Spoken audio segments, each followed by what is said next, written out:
주택가 골목길입니다. 보행자가 가고 있어요. 차가 가고 있고요. 이럴 때 보행자가 이쪽으로 가면 제일 좋은데요. 왼쪽으로.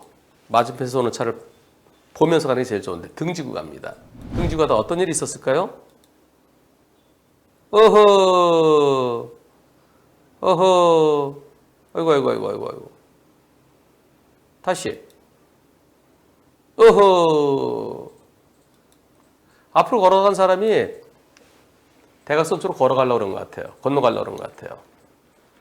제가 이분한테 가장자리로 가지 않고 가운데 쪽으로 갈 때 이렇게 가운데 쪽으로 가잖아요.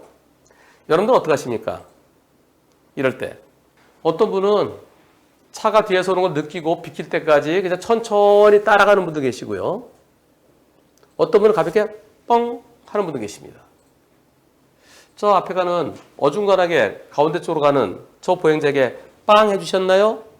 가볍게 빵 해주셨나요? 그랬더니 가볍게 빵 못했습니다. 근데 똑바로 갈 줄 알았는데 왼쪽으로 가면 될 줄 알았는데 옆으로 움직이는 거 보여서 같이 피하는데 그 사람도 들어와갖고 그래서 부딪혔습니다. 가볍게 부딪혔어요. 요거는 보험 처리하지 않고 그냥 15만 원 현금 주고 마무리했대요. 자, 그런데 보험사에서는 저 보행자 측에 많이 줘봤자 보행자 과실 20% 들어갑니다. 여러분들 어떻게 생각하십니까? 보행자 과실은 어느 정도입니까? 보행자 과실 10%, 20%, 30%, 40% 오히려 보행자가 더 잘못했다. 투표 시작. 보행자 잘못이 더 크다는 의견도 상당히 있습니다. 보행자 잘못이 더 크다가 24%. 허허. 저기 횡단보도도 없어요. 그다음에 20% 보행자 과실 20%라는 의견이 34%입니다. 10%라는 의견이 16% 있네요. 30%라는 의견이 16% 있습니다. 40%라는 의견이 10% 있습니다. 만일 저 보행자가 여기쯤 가고 또 툭 들어왔으면은 한 30% 볼 수 있어요. 그냥 요쪽으로 쭉 갈 줄 알았죠. 가장자리 쪽으로 쭉 갈 줄 알고 자동차는 똑바로 가는데 갑자기 툭 들어왔으면은 한 30, 어쩌면 더 볼 가능성도 있습니다. 근데 지금은 어중간하게 가운데로 가고 있어요. 어중간하게. 완전 가운데는 아니지만 이렇게 가면 자동차가 불편하죠. 이런 경우는 자동차가 비키라고 해야 돼요. 그래서 한 20%. 이쪽으로 가다 쑥 들어갈 때 주변에서 피하는 거 합쳐서 한 20% 볼 것 같습니다. 보행자 잘못이 더 크다라고 생각하시는 분들은 제가 절대라는 표현을 안 쓰겠습니다.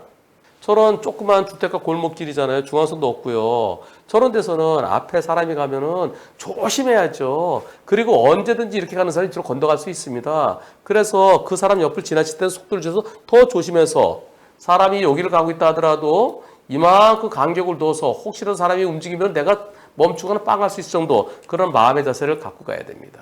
보험사에서 많이 보면 20% 정도로 하는데 저도 한 20% 정도로 보여집니다. 그리고 보행자들도 항상 조심해야 돼요. 등지고 가면 뒤에 차고 오는 게 안 보여요. 요새는 무진장 조용해요. 전기차는 소리가 안 나잖아요.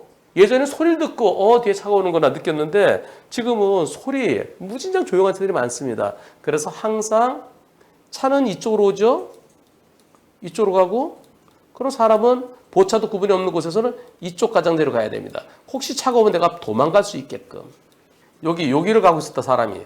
여기 가서 뒤에 오는 차 탕 받쳤을 때 왜 등지고 가느냐 해서 10%로 볼 수 있습니다. 물론 여기 완전 여기를 가고 있는데 차가 돌진해서 사고를 했다. 그럴 때는 무과실이죠.